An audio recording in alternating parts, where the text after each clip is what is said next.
Jamie didn't remember how she got into the room.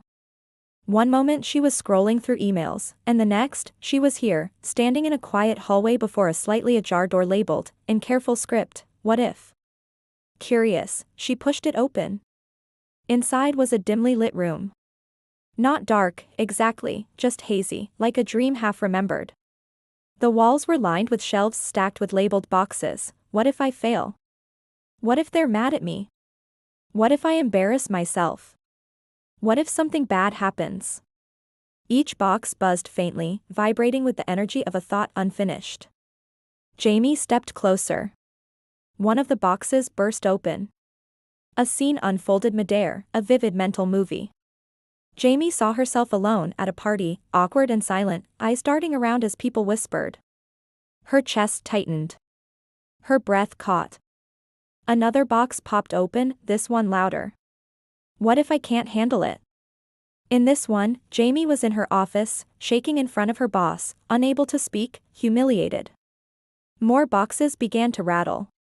One by one, they opened. The room filled with echoes of fears, all plausible, all exaggerated. 1,000 imaginary futures, none of them real. Jamie crouched to the floor, head in hands. Make it stop, she whispered. Then, something odd. In the corner, almost hidden behind the others, was a small cabinet. It was old and unassuming, painted a soft blue, the kind of furniture you'd miss if you weren't really looking.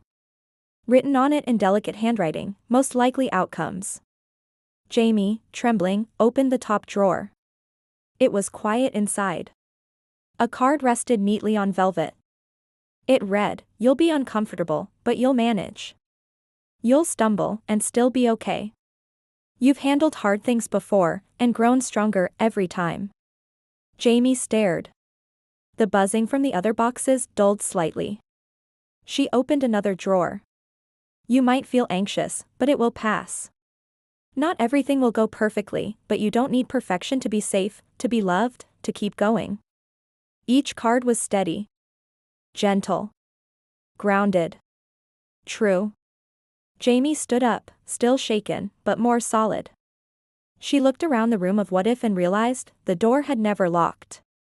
It only felt that way when she was overwhelmed by the noise. She walked out slowly, holding one of the cards to her chest. This story illustrates how anxiety traps us in imagined futures full of fear and worst-case scenarios. But when we gently question those fears and look for most likely, not a most extreme outcomes, we shift our perspective. Tools like reframing, thought challenging, and grounding can help us step out of the room and return to the present.